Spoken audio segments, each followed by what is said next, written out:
ሶስት ቁጥር 26 ላይ እንዲህ የሚለውን ቃል እናገኛለን። ልጄ ሆይ ልብህን ስጠኝ። እስኪ ሁላችሁም ይህን ቃል አስተጋቡ። ልጄ ሆይ በሉ እስኪ። ልጄ ሆይ ልብህን ስጠኝ። የቃሉ ባለቤት ቅዱስ እግዚአብሔር ስሙ የተመሰገነ ይሁን። ልጄ ሆይ ልብህን ስጠኝ። እንግዲህ ይህ ቃል የእግዚአብሔር ቃል ነው። እግዚአብሔር አምላካችን በሰሎሞን ላይ አድሮ ለእስራኤላውያን ያስተላለፈው ቃል ነው ማለት ነው። ለምንድን ነው እግዚአብሔር አምላካችን ሌላ የሰውነት ክፍል እያለ ልብን የጠየቀው? ይህን የምናየው ይሆናል። እንግዲህ እንደምናውቀው እግዚአብሔር አምላካችን ለሰው ልጅ ሳይናገር የቀረበት ዘመን የለም። እግዚአብሔር በእያንዳንዱ ዘመናት ለእኛ የሚሆነውን የሕይወትን ምግብ ወይም ቃሉን እያስተላለፈ አሁን ባለንበት ዘመን ላይ ደርሰናል። ታዲያም በዚህ ክፍል ላይ ለዚህ ለጠቢቡ ሰሎሞን እግዚአብሔር አምላካችን ሲናገር ልጄ ልብህን ስጠኝ አለ። እንግዲህ ይህን ቃል የተናገረበት ሶስት መሰረታዊ ዓላማዎች አሉ። አንደኛ እስራኤላውያን ያልተፈቀደውን ነገሮችን በሰሩት ሰዓት ነው። ሁለተኛ ክፋት በበዛ ሰዓት፣ ሶስተኛ ለነዚህ ለእስራኤላውያን ሕግ እንደሚያስፈልግ ሲገልጽ ልጄ ሆይ ልብህን ስጠኝ አለ። ለምንድን ነው እግዚአብሔር አምላካችን ሌላ የሰውነት አካል ያልጠየቀው? ልብን ለምንድን ነው አጥብቆ የጠየቀው የሚለውን እያነሳን እንመለከታለን። እንግዲህ ይህ ክፍል የተጻፈበት ዘመን አለ። በዚህ 950 ዓመተ ዓለም ክርስቶስ ከመወለዱ አስቀድሞ የተነገረው ቃል ነው ማለት ነው እና ይዘቱም ስለ ጥበብ ጥቅም፣ ስለ እግዚአብሔር ወልድ ልደት፣ ስለ እመቤታችንና ስለ ፈሪሃ እግዚአብሔር የሚያስተምር ነው ማለት ነው። የዚህ የመጽሐፉ ክፍል ማለት ነው እና ይህ ምሳሌ ሶስት አበይት ክፍሎች ላይ ይካፈላል። በውስጡ እንግዲህ የያዘውን ክፍሎችን ስንመለከት አንደኛ ጥበብን መማር እንደሚጠቅም እንዲሁም ደግሞ አለመማር እንደሚጎዳ ከምዕራፍ 1 እስከ ምዕራፍ 9 ይህን ክፍል ይይዛል ማለት ነው። ሁለተኛ ደረጃ ላይ ደግሞ ከምዕራፍ 10 እስከ ምዕራፍ 22 ድረስ በእግዚአብሔር ፈቃድ ልብን ለማቅናት የሚረዱ መንፈሳዊ ምክሮችን ለማንቃት የሚረዱ መንፈሳዊ ምክሮችን የያዘ ክፍል ነው። ሶስተኛ ደረጃ ላይ ከምዕራፍ 23 እስከ ምዕራፍ 24 ድረስ በቃላል ሁላችንም ስብከት እንዲሁም መንገድ ጥበብን ለመማር ትእዛዛትን መማር እንዳለብን በዛው ደግሞ እንደምንጠቀም የሚያስረዳን ክፍል ነው ማለት ነው። አሁን ይህን መነሻ ላይ ካየን ለምንድን ነው እግዚአብሔር አምላካችን ጠቢቡን ልብን ስጠኝ ብሎ የጠየቀው? ወዳጆቼ አንድ ሰው እግር አጥቶ መኖር ይችላል። እንዲሁም ደግሞ እጅ አጥቶ መኖር ይችላል። ሌላም ደግሞ ዓይንንም አጥቶ መኖር ይችላል። ልብ ግን የእግዚአብሔር ማደሪያ፣ ሌላው ደግሞ ለሰው ልጅ ለመኖር ሞተሩ ልብ ነው ማለት ነው። ታዲያ እግዚአብሔር አጥብቆ የጠየቀው ምንድነው ካልን ልብን ነው ማለት ነው። አንድ ሰው ልቡን ከሰጠ ራሱን ሰጥተዋል ማለት ነው። ስለዚህ ልብን ስጠኝ አለ። ልብ ለሰጠ አካል ለእግዚአብሔር የተማረከ ነው። ከክፋት የተለየ ነው። ኃጢአት፣ በደል፣ እርኩሰት አይኖርበትም።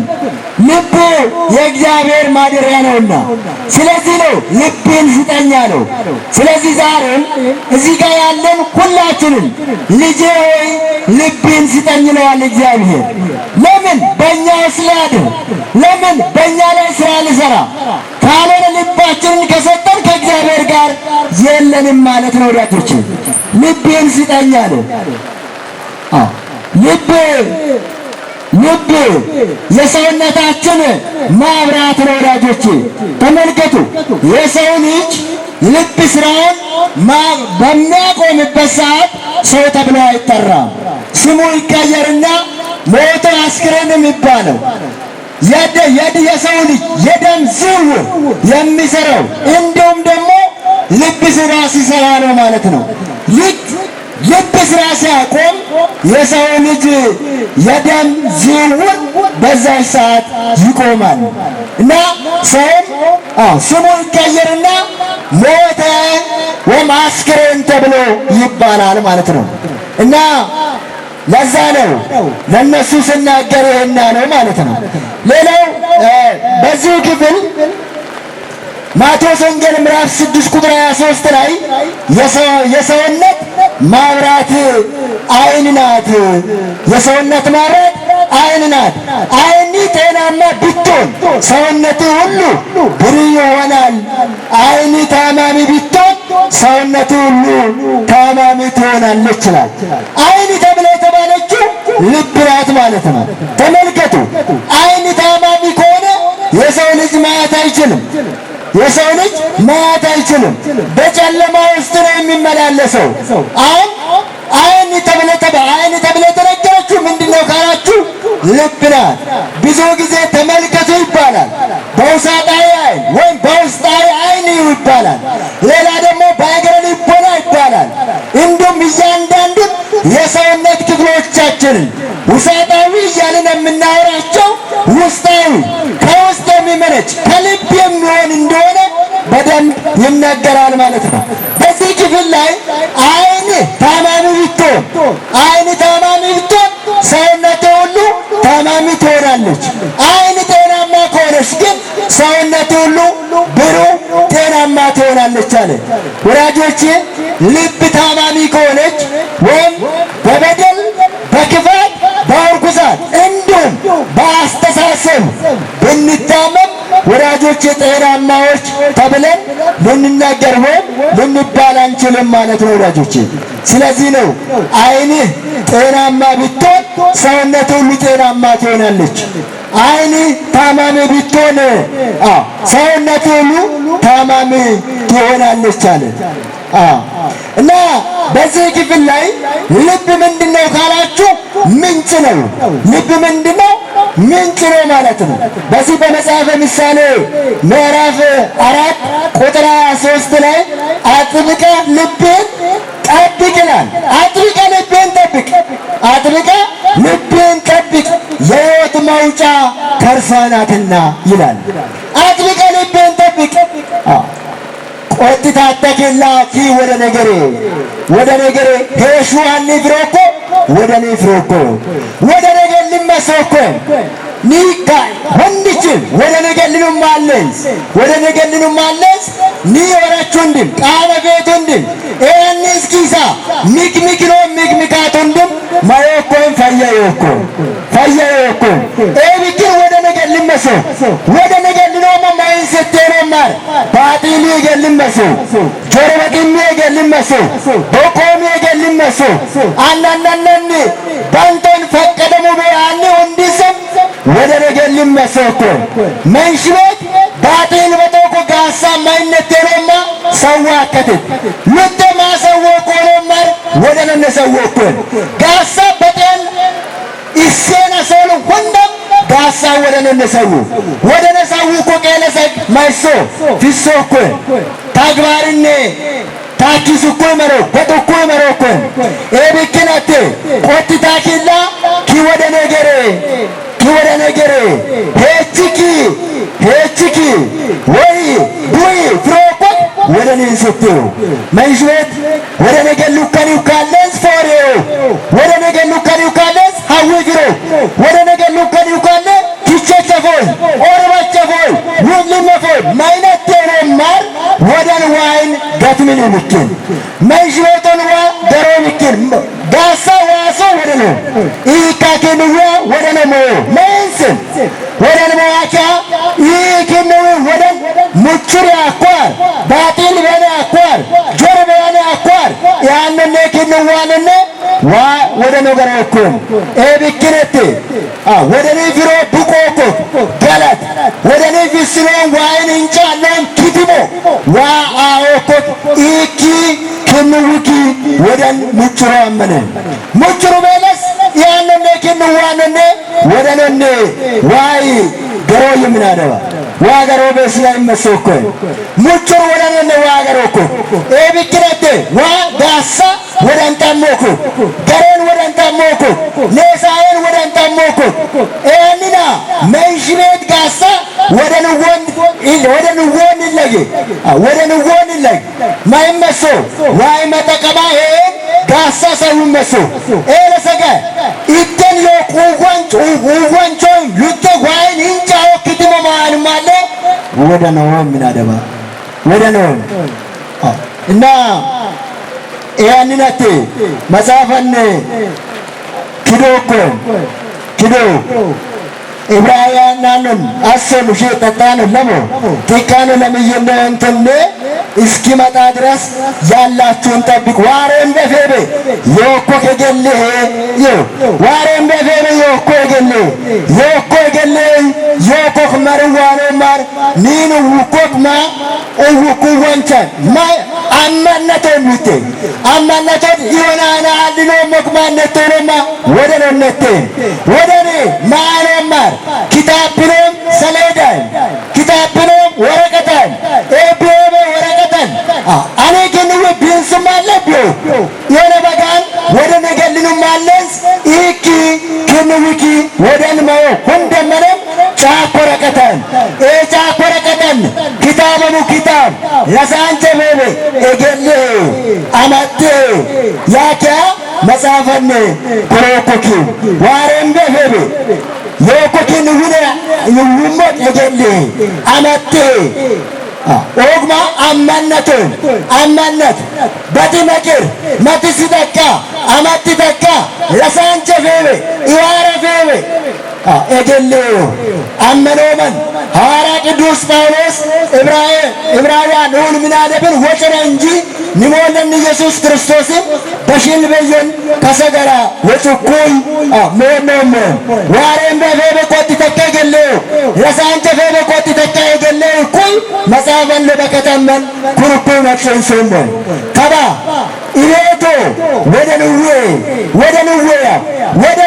ማለስ ንገግግን ሳውናም ወደ ንጉውን ማለስ ጀሪስ ፊሎ አገር ያንንካ ፊሎም ወደ ንጉን ማለስ ባቴል ባንታም ወደ ንጉን ማለስ አባያ ወንዶም ወደ ንጉን ማለስ ሞለን ኢየሱስ ክርስቶስ ሞንሞይ ኢየሱስ ክርስቶስ በተባንቶም ከሁሉ ግን ሰው ምናደባ ኤብኪን ማውነና ይሄ ወደ ነው ኢኒን ሴኪን ዊዘ ዋሶ ወደ ነው ሙጭር ወደን ጆርቤክ ባጢልቤክ ዋይና ኪቲሞስና ኢያ ክንወይከም ክንውየም ሁንድችም hinca መስኮ ዋገራን ሱማለንስ ዋይ መቴ የነነን ሱማለንስ ዋይ መቅረ የነነን ሱማለንስ ከበዮ መጽሐፈ ምሳሌ ኑሸጣጣን ሞን ጥቃነ ለምየክዶ ልጄ ሆይ የአባቴን ትእዛዝ ጠብቅ ልጄ ሆይ የአባቴን ትእዛዝ ጠብቅ የእናትንም አትተው ሁል ጊዜ በልብ አኑረው በአንገትም ይሰራው ይላል ተመልከቱ ልጄ ሆይ የአባቴን ትእዛዝ ጠብቅ የእናትንም ሕግ አትተው ሁል ጊዜ በልብ አኑረው በአንገትም ምን አድርግ እሰረው በልባችን ላይ ካኖርን በአንገታችን ላይ ካሰርን ወዳጆቼ እስከ መጨረሻ እስከ መጨረሻ ይችን ምድር አሸንፈን እስከምንሄድ ድረስ አልፈንም በምንሄድበት ስፍራ ላይ ያ የጠበቅነው ለእኛ መከታ ይሆነናል። ልባችን ላይ የተጻፈው በአንገታችን ላይ ያሰርነው ወዳጆቼ እኛ ዞር ካላረግነው እኛ ካላስወገድነው የትም አይሄድም። ተመልከቱ፣ ልብ ላይ የተጻፈው አንገት ላይ የታሰረው አንገት ላይ የታሰረውን አንገት ለምንድን ነው ተቆርጦ የሰው ልጅ መኖር አይችልም። አንገት ተቆርጦ መኖር አይችልም። ሌላው ደግሞ ልብ ላይ የተጻፈው እንዲሁ ደግሞ በክፋት ካልፋቅነው በቀር በልብ ላይ የተጻፈው ወዳጆች ለዘላለም ጸንቶ ይኖራል። ለምን? ልብ ያብ በአብ ይመሰላልና፣ እንዲሁም ደግሞ ልብ የምናስበው ምንጭ ነውና በዛ የተጻፈው የትም ምንም ቢሆን አይፋቅም። እኛ ካልፋቅነው እኛ ካላስወገድነው በቀር በአንገታችን ላይ ያሰርነው ታና አንገታችንን ይውሰዱ እንጂ ወዳጆች ማንም ሊወስደው አይችልም። ስለዚህ ትእዛዝን፣ ሕግን በልባችን እንዲሁም በአንገታችን ማኖር ማሰር እንዳለብን ሰለሞን ይናገራል። ይህ ብቻ አይደለም። በዚህ በመጽሐፈ ምሳሌ ምዕራፍ 7 ቁጥር 1 እስከ 3 ልጄ ሆይ ቃሌን ጠብቅ ይላል። ልጄ ሆይ ቃሌን ጠብቅ ትእዛዜንም በአንተ ዘንድ ሸሽግ ይላል። ተመልከቱ፣ ቃሌን ጠብቅ ትእዛዜንም በአንተ ዘንድ ሸሽግ፣ ትእዛዜን ጠብቅ በሕይወትም ትኖራለህ፣ ሕጌንም እንደ ዓይን ብሌን ጠብቅ ይላል። ተመልከቱ፣ ለዘላለም ትኖራለህ፣ በሕይወት ትኖራለህ፣ አትጠፋም። ቃሌን ብትጠብቅ፣ ሕጌን ብትጠብቅ፣ ትእዛዜን ብትጠብቅ ትኖራለህ፣ በሕይወት ትኖራለህ፣ አትጠፋም፣ አትሞትም። ስለዚህ ጠብቃት ይላል። ተመልከቱ፣ ስለዚህ መጠበቅ ያስፈልጋል ማለት ነው። ተመልከቱ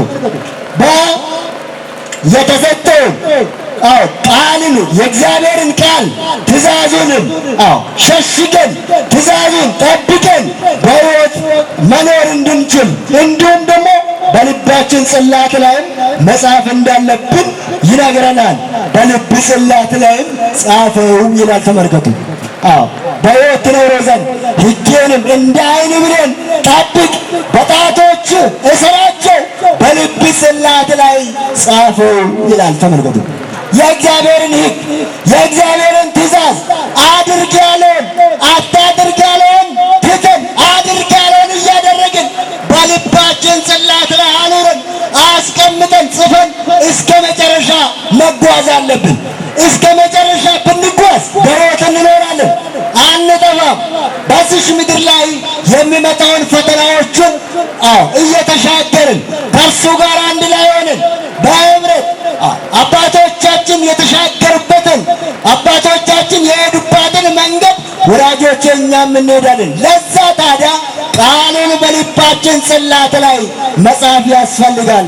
ስለዚህ እግዚአብሔር ስጡ ብሎ ያለው መስዋዕት አድርጋችሁ አቅርቡ ያለው ልባችን ወዳጆቼ ያ እያንዳንዱን የእግዚአብሔርን ቃል በዛች በጽላቱ ላይ የተጻፈውን ጠብቀን ይዘን እስከ መጨረሻ እንድንጓዝም ጭምር ነው ወዳጆቼ።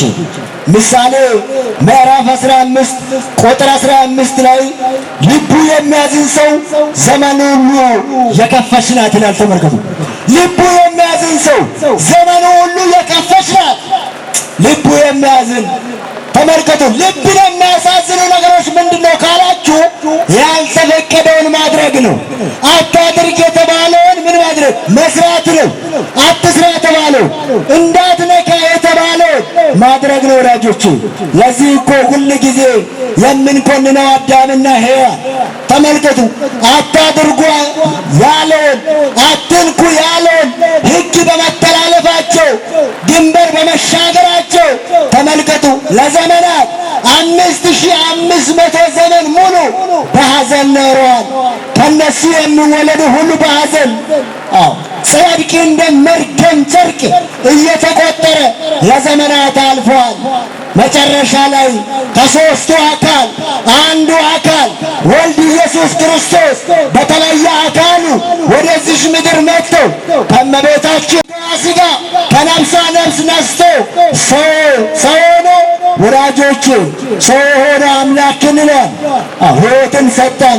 ያን አስቀድሞ የነበረውን ሐዘን አስወገደ። እስከዛ ድረስ ግን ተመልከቱ፣ እግዚአብሔር አታድርግ ያለውን፣ አትንካ ያለውን፣ አትብላ ያለውን፣ እንዳታልፍ ያለውን ድንበር እንዳትበላ ያለውን ኢሳይያስ በመብላቱ በመንካቱ ድንበር በመሻገሩ ሰውን በመገደፉ በዚህ ምክንያት ለ5500 ዘመን ሙሉ በመከራ ውስጥ እንዲኖር ምክንያት ሆነ ወዳጆች። ስለዚህ ልቡ የሚያዝን ሰው ዘመኑ ሁሉ የከፋች ነው ይላል። ያልተፈቀደውን ወደ ራሱ የሚያመጣ አታድርግ የተባለውን የሚያደርግ ዘመኑ የከፋች ነው። ሁል ጊዜ በመከራ ውስጥ ይኖራል። አንድም ጊዜ ሳይደሰት በመከራ ሁል ጊዜ እንዳለቀሰ፣ ሁል ጊዜ እንደቆዘመ፣ ሁል ጊዜ እንደተከዘ ይኖራል ይልና የልብ ደስታ ግን ሁል ጊዜ እንደ ግብዣ ነው ይላል። ተመልከቱ፣ የልብ ደስታ ከልብ የሚወጣ ደስታ ግን እንደ ግብዣ ነው ይላል። ግብዣን ተመልከቱ። ወደ ግብዣ ወዳለበት ብናት ሁላችንም ለጊዜው ደስተኞች እንሆናለን። ሁሉ ነገር ይዘጋጃል፣ ሁሉ ነገር አለ። መብላት፣ መጠጣት፣ መደሰት ስለሆነ ታዲያ ተመልከቱ፣ የልብ ደስታ እንደዛ እንደ ግብዣ ነው ይላል። እንደ ግብዣ ነው። ስለዚህ ልብ የሚያዝነው ያልተፈቀደውን በማድረግ ነው። ልብ የሚያዝነው አታድርግ የተባለውን በማድረግ ነው። ልብ የሚያዝነው አትንካ የተባለውን በመንካት ነው። ስለዚህ ልባችንን እንዳያዝን ወላጆች የተፈቀደውን ብቻ ማድረግ ያስፈልጋል። ምሳሌ ምዕራፍ 17 ቁጥር 20 ላይ ጠማማ ልብ ያለው መልካምን አያገኝም ይላል። ተመልከቱ፣ ጠማማ ልብ ያለው መልካምን አያገኝም። ስለዚህ በልባችን ላይ ክፋትን የምናስብ ከሆነ መልካም ነገሮችን ማግኘት አንችልም። መልካም ነገር ማግኘት አይቻልም። መልካም ነገሮችን ለማግኘት መልካም የሆነው ወይም ልባችን ጠማማ የሆኑ ሐሳቦችን ሊያስብ አይገባም። ምላሱንም የሚገለብጥ ክፉ ላይ ይወድቃል ይላል። ተመልከቱ እና ልባችንን ከጠበቅን ምላሳችንን እንጠብቃለን፣ አካላታችንን እንጠብቃለን። እያንዳንዱን የሰውነት አካልን የሚቆጣጠረው ተመልከቱ ልባችን ነው። አንዳንድ ጊዜ ታስታውሱ እንደሆነ አባቶቻችን እያረሱ ማጭድ ተሸክመው ማጭድ ይፈልጋሉ። ተመልከቱ፣ አንዳንድ ጊዜ ዕቃዎችን እያየን እንፈልጋለን።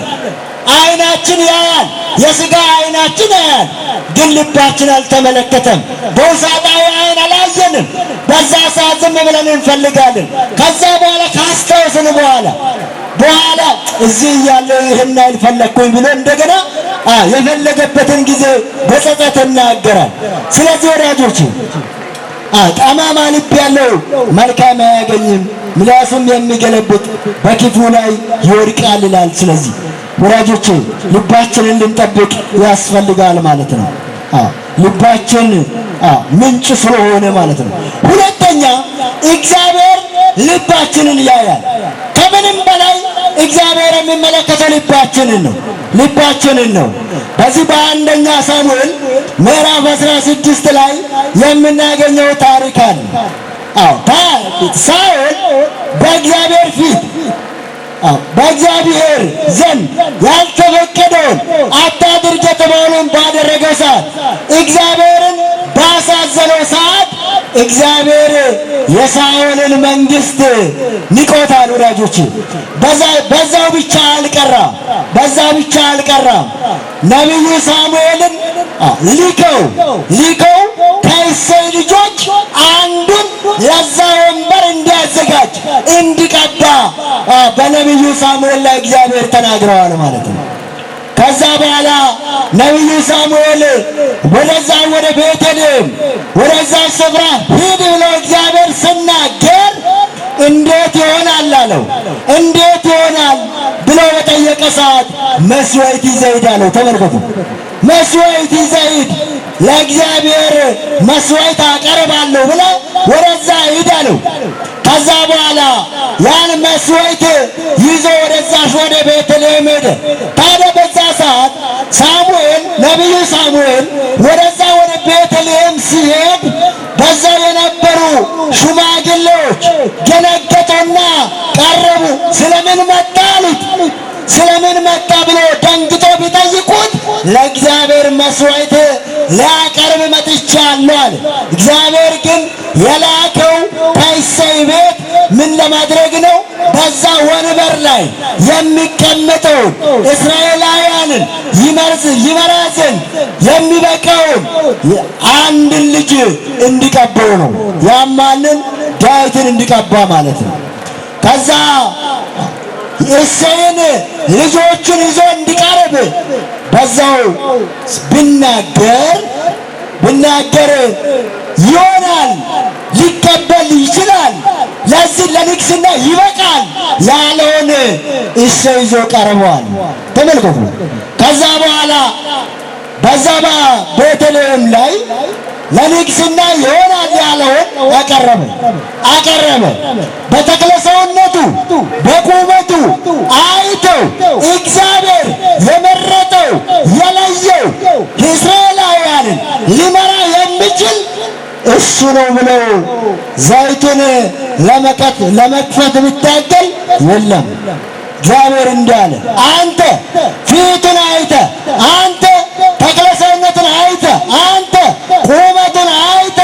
ቁመቱን አይተ ብትመርጠው፣ እግዚአብሔር ግን እኔ ልብንና ኩላሊትን አያለሁ አለ። ተመልከቱ። ልብንና ኩላሊትን እመለከታለሁ አለ። ሰው ፊቱን ያያል፣ እግዚአብሔር ግን ልብን ያያል። ሰው ፊቱን ያያል፣ እግዚአብሔር ልብን ያያል። ከዛ ይሆናል አለውን ቢያመጣ ዘይቱ ግን ሊፈላ አልቻለም። መጨረሻ ላይ በአባቱ ዘንድ የትተው በእረኝነት ስፍራ አስቀድሞ ትግሉን የለመደው፣ አስቀድሞ ውጊያውን የለመደው፣ አስቀድሞ ምስጋናውን ለእግዚአብሔር የምስጋና መስዋዕት ማቅረብን የለመደው ከአንበሳ እንዲሁም ከነብሮቹ ጋር እየታገለ የአባቱን በጎች እየታገለ ከአናብስትና ከነብሮች አፍ እየታደገ ያመጣ የነበረው ዳዊት ግን ተተዋል። አባቱ ተወ ማለት ነው። ሌላ ልጆች የለም ወይ ብሎ ቢጠይቅ አንድ እረኛ አለ፣ የመጨረሻው ዳዊት የሚባል አንድ ሕፃን አለ። ለዚህ ለንግስና አይበቃም፣ በእረኝነት መንደር ነው ያለው ብሎ ብል ይምጣ ነው። ገና ተጠርቶ ከእረኝነት መንደር ተጠርቶ ሲመጣ ገና ሳይገባ እሱ ከውጭ ሆኖ ሳለ ዘይቱ መፍለቅ ጀመረ። ክብርና ምስጋና ለመድኃኔዓለም ይሁን። ሰው ፊቱን ያያል፣ እግዚአብሔር ግን ልብንና ኩላሊትን ይመረምራል። አዎ እግዚአብሔር ልብንና ኩላሊትን ያያል። እውነት ነው። ብላቴና ገና ሕፃን ሆኖ ምስጋናውን ያውቅበታል።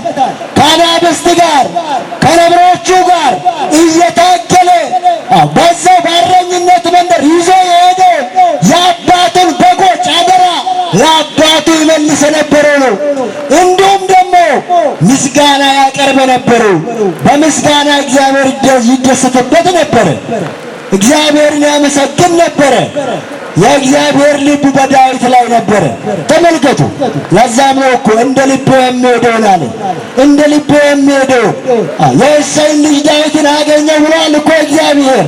መረጠው ማለት ነው። ለየው፣ መረጠው ለንግስና፣ ለታላቁ ወንበር አጨ። ከዛ በኋላ ንጉሥ እንዲሆን ቀባ ማለት ነው።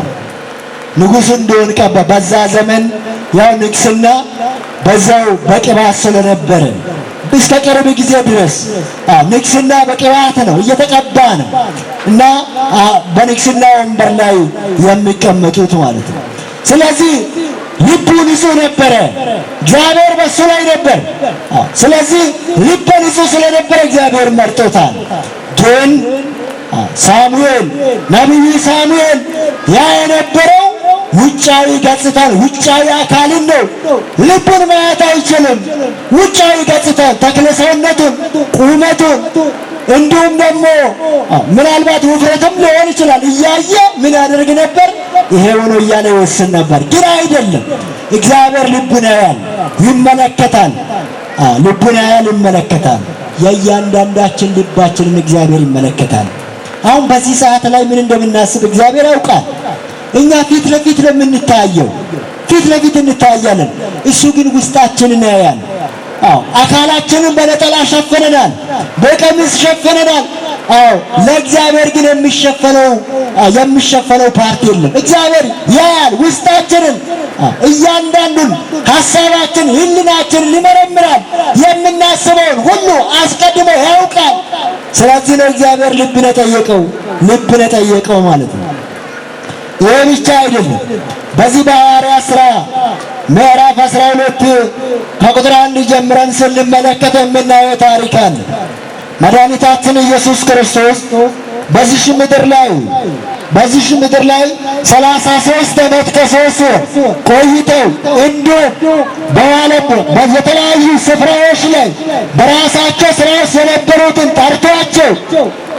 ጠርቷቸው ከመረጣቸው በኋላ የመጣበትን ዓላማ ፈጽሞ አስቀድሞ በነበረው ክብሩ ከተመለሰ በኋላ ያን ሂዱ፣ ወደ ዓለም ሁሉ ሂዱ፣ አሕዛብን በአብ በወልድ በመንፈስ ቅዱስ ስም እያጠመቃችሁ ደቀ መዛሙርት አድርጉ ያለውን ተልእኮ ይዞ ወንጌልን ለዓለም ሁሉ ለማዳረስ የወጡትን እየተከተሉ መከራ ያጸናቸው እንደነበረ ግልጽ ነው። ብዙዎች በሰማዕትነት እያለፉ እንደሆነ ግልጽ ነው። በዛ ሰዓት በዚህ ስፍራ ላይ የጴጥሮስን ታሪክ እንመለከታለን። ጴጥሮስን እናያለን። ጴጥሮስን የክርስቶስን ስም መጥራት የለባችሁም፣ ማስተማር የለባችሁም፣ በዚህ ስም ዞራችሁ ማስተማር የለባችሁም እያሉ ግማሾቹ ላይ ሞት እየፈረዱበት፣ ሌሎችን ደግሞ ወደ ወህኒ ቤት እየወሰዱ እንደነበረ ግልጽ ነው። በዚህ ስፍራ ላይ የምናየው ጴጥሮስ ወደ እስር ቤት የገባ እስር ቤት ውስጥ በነዛ በፖሊሶቹ በነዛ በጠባቂዎቹ ታጅቦ ወደ ማጎሪያ ወደ ፖሊስ ወይም ወደ ማሰራው ስፍራ ወሰዱት ይላል። ከዛ ሦስተኛው ክፍል ላይ እጅ እግሩን በብረት ሰንሰለት አስረው ከግራና ከጎን ከግራና ከቀኝ ጠባቂዎችን አስቀምጠው እንዲሁም መዝጊያዎችን ዘግተው ይጠበቅ እንደነበረ ግልጽ ነው። እሱ ግን ከእግዚአብሔር ጋር ይነጋገር ነበር። ለምን? እግዚአብሔር በእሱ ላይ ስለነበረ፣ ልቡ የእግዚአብሔር ማደሪያ ስለነበረ እግዚአብሔርን ያመሰግን ነበር፣ ይጸልይ ነበር፣ ከእግዚአብሔር ጋር ይነጋገር ነበር። በእስር ቤት ውስጥ ሆኖ ከእሱ ጋር ይነጋገር ነበር። መልአኩ መጥቶ ጎኑን ነካው፣ ቀሰቀሰው። ከዛ በዛ ሰዓት ላይ እጆቹ ላይ የነበረው ያ የብረት ሰንሰለት ወደቀ። ተነስ ውጣ አለው። ተመልከቱ፣ ይዞ ሲወጣ ጠባቂዎቹ አላወቁትም። ይገርማችሁ።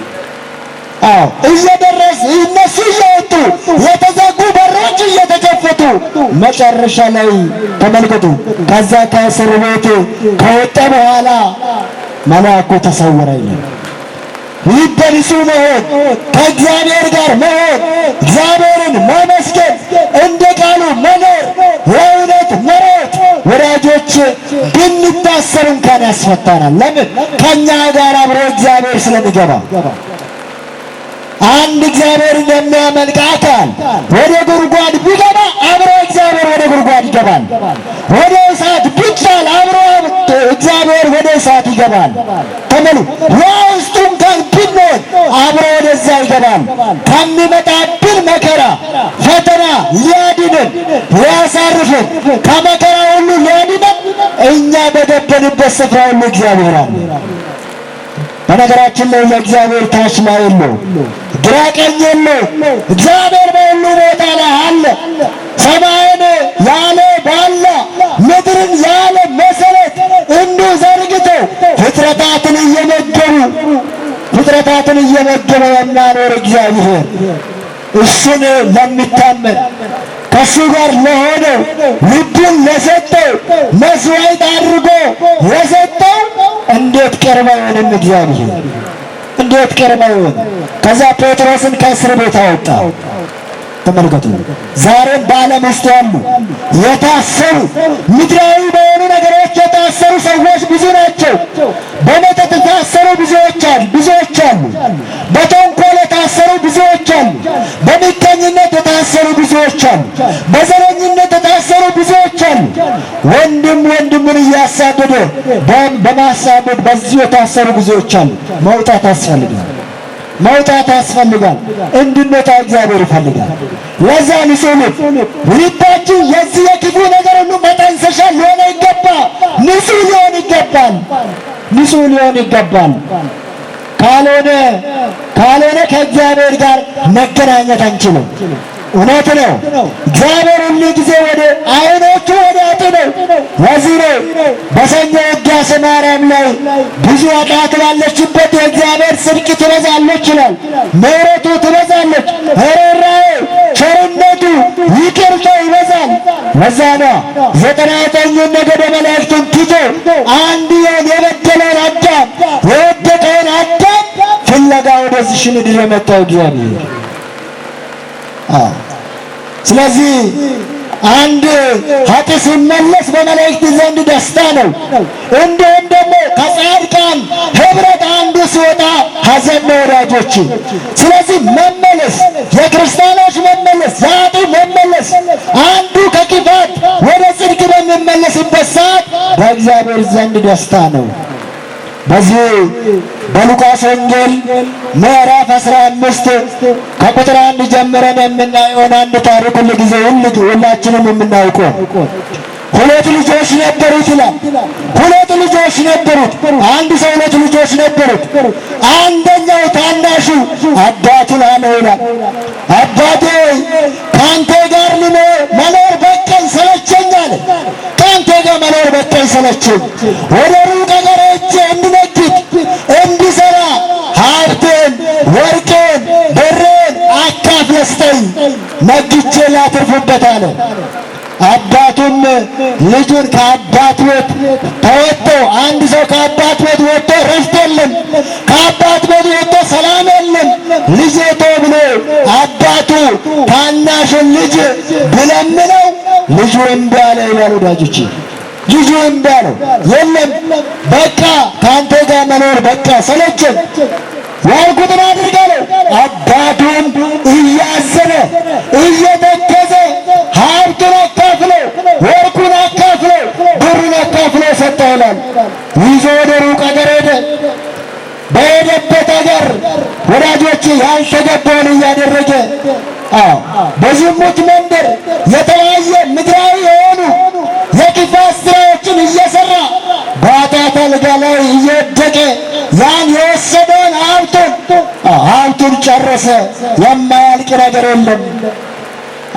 አንድ ሰው የሚያተርፈው እግዚአብሔርን ሲይዝ ብቻ ነው። እግዚአብሔር ተለይቶበታል ይህ ልጅ።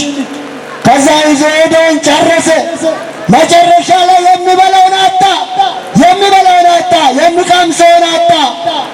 ራብ ሲገርፈው፣ በራብ አለንጋ ሲገረፍ ዞር እያለ ማየት ጀመረ። አንድ አካባቢ ሄደበት፣ በዛው በስደት ሄደበት መንደር ላይ እሪያዎቹን የሚያሰማራ አንድ ባለ ሀብት ነበረ፣ አንድ ባለጸጋ ነበረና ወደዛ ባለ ሀብት ቀርቦ እሪያዎቹን ያሰማራ ዘንድ ይጠብቅ ዘንድ ያንከባክበው ዘንድ ባለ ሀብቱን ወይም ይህን ባለጸጋውን ጠየቀ። ወዳጆች ፈቀደለት ይላል። ምን ያደርጋል? ከአባት ቤት ወጥቶ መጥገብ የለም፣ ለምሶ ሙቀት የለ፣ ወዳጆች ረፍት የለ፣ ሰላም የለ፣ ደስታ የለ። አስቀድሞ በአባቱ ቤት ያገኝ የነበረው ደስታ ጠፍቷል። ከዛ ቢያይ የእሪያዎቹ ምግብ ቀርቧል። የእሪያዎቹን ምግብ ሊመገብ ይመኛል፣ ግን አያገኝም ይላል። ያሳዝናል። አያገኝም የእሪያዎቹን ምግብ ሊመገብ ቢፈልግ አያገኝም ይላል።